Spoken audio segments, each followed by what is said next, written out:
है आपका न्यूज 18 में। मैं पुलकित सक्सेना आपके साथ। आइए नजर डालते हैं खास खबर की ओर। आपको बता दूं कि पंचायत समिति सदस्यों के लिए चौथे चरण के चुनाव शांतिपूर्ण तरीके से संपन्न हुए।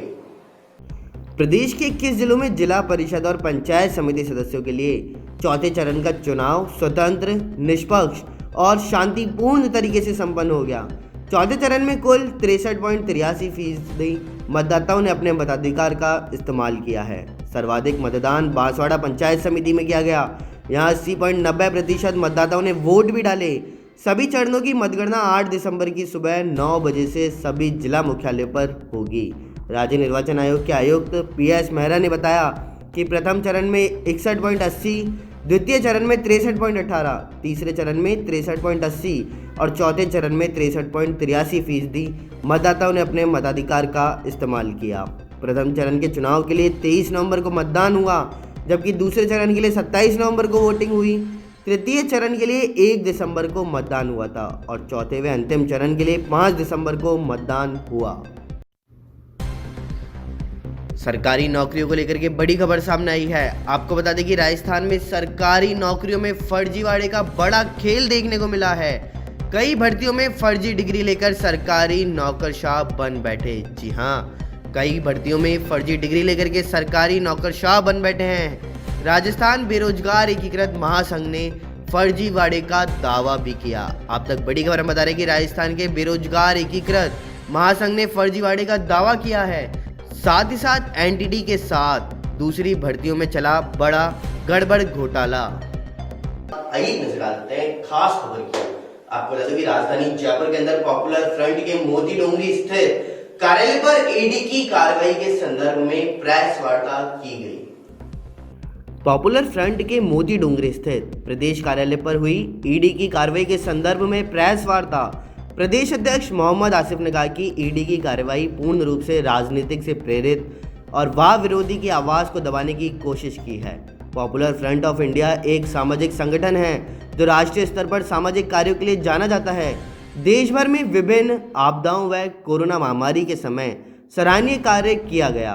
पॉपुलर फ्रंट हमेशा सरकार की जन विरोधी नीतियों के खिलाफ में आवाज उठाता रहा है, लेकिन अफसोस की बात यह है कि मौजूद केंद्र की भाजपा सरकार अपने विरोधियों की आवाज को दबाने के लिए सरकारी एजेंसियों का दुरुपयोग शर्मनाक तरीके से कर रही है। इससे पूर्व भी पॉपुलर फ्रंट के ऊपर आरोप लगाए गए हैं, लेकिन सब झूठे ही साबित हुए। इसका मतलब क्या है? वो कुछ साबित नहीं होता। हमारी जो आवाज को दबाने की कोशिश करते हैं, छोटे छोटे मामलों में हमारे मेंबरों के ऊपर बड़े बड़े चार्जेस लगाए जाते हैं। ये क्या, ये तमाम चीजें ये साबित करती है कि निशाना बनाया जा रहा है।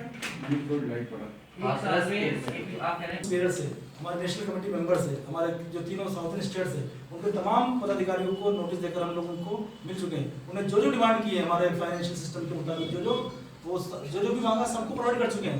अभी तक ईडी की तरफ से हमको एक भी नोटिस नहीं मिला कि आपके खिलाफ ये पाया गया। इसके पहले आपको मालूम होगा कि बीच में एक मीडिया में ऐसे खबर चली थी कि ईडी को ये मिला, उसका क्लियरिफिकेशन तो ईडी ने दिया कि हमें अभी तक कोरोना के बारे में कोई भी सबूत नहीं मिला है। जब ये 50 करोड़ या 120 करोड़ का जो प्रबंध किया, उसमें भी ईडी को क्लियरिफिकेशन देना पड़ा, तो नहीं, ईडी ने ऐसा कुछ अभी तक नहीं किया। आज आप लोगों की प्रेस कॉन्फ्रेंस देश में आज जो मौजूदा जो सियासी हालत है, एक सियासी संकट है कि देश के अंदर लोकतंत्र खतरे में, इसकी अगर पहली कोई सीढ़ी अगर हम लोग मानते हैं तो बाबा अम्बेडकर के से, अगर देश में लोकतंत्र को वापस खड़ा करना है और यहाँ पर सेकुलरिज्म को जिंदा करना है, तो हमारा मानना है कि बाबरी मस्जिद की तामीर दोबारा होना चाहिए। और जो तमाम सेकुलर पार्टियाँ जो आज अलग तरीके से उस एजेंडे के साथ शामिल हो गई है, ये तमाम वो पार्टियाँ थी जो 6 दिसंबर को अपने आंसू बहा रही थी और मुसलमानों के साथ खड़ी थी कि मैं कहता हूँ ये लड़ाई को कभी भी हिंदू और मुसलमान की तरफ से नहीं देखना चाहिए। ये देश के संविधान की लड़ाई है, ये इंसाफ की लड़ाई है। हम लोग इसको हमेशा नाइंसाफी के तौर पे देखेंगे कि देश की सबसे बड़ी अदालत से एक जो फैसला हुआ है उसमें इंसाफ नहीं हुआ है, इसलिए इस इंसाफ की आवाज़ को हमेशा उठाते रहेंगे। ये हमारा। राजधानी जयपुर से बड़ी खबर सामने आई है। आपको बता दूं कि राजस्थान विश्वविद्यालय को लेकर के नई लाइब्रेरी शुरू करने की तैयारियां शुरू हो चुकी हैं। जी हाँ, राजस्थान विश्वविद्यालय के अंदर नई लाइब्रेरी शुरू करने को लेकर के तैयारियां शुरू हो चुकी हैं।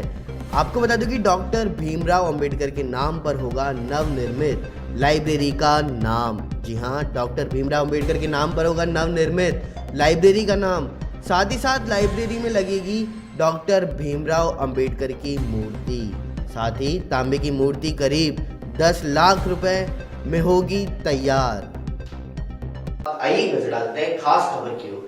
आपको बता दूं कि राजस्थान के अंदर प्रदेश के अधिकतर हिस्सों में रात के तापमान में लगभग 1 डिग्री की वृद्धि दर्ज की गई। राजस्थान के अधिकतर हिस्सों में पिछले 24 घंटों के दौरान रात के तापमान में 1 से 2 डिग्री सेल्सियस की वृद्धि दर्ज की गई है। मौसम विभाग के एक अधिकारी ने शनिवार को यह जानकारी भी दी और मौसम विभाग के अनुसार राज्य के एकमात्र पर्वतीय पर्यटन स्थल माउंट आबू में न्यूनतम तापमान 5 डिग्री सेल्सियस दर्ज किया गया, जबकि मैदानी इलाकों के पिलानी और सीकर में न्यूनतम तापमान 9 डिग्री सेल्सियस, भीलवाड़ा में 9.6, चूरू में 9.8, दबोक में 10.4, श्रीगंगानगर में 10.6 और चित्तौड़गढ़ में 11.5 डिग्री सेल्सियस दर्ज किया गया।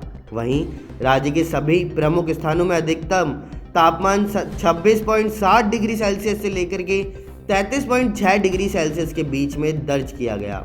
विभाग ने आगामी 24 घंटे के दौरान राज्य में मौसम शुष्क बने रहने की संभावनाएं भी जताई हैं। सवाई माधोपुर से बड़ी खबर सामने आई है। आपको बता दूं कि निकाय चुनाव को लेकर के जिला प्रशासन अलर्ट हो चुका है। जी हां, निकाय चुनाव को लेकर के जिला प्रशासन अलर्ट होता हुआ नजर आया। एसडीएम कपिल शर्मा ने ली आवश्यक बैठक, साथ ही साथ निर्वाचन से जुड़े दस्ते को दिशा निर्देश भी दिए हैं। जी हां, निर्वाचन से जुड़े दस्ते को दिशा निर्देश भी दिए गए। साथ ही साथ प्रत्याशियों के चुनाव प्रचार पर रखे निगरानी।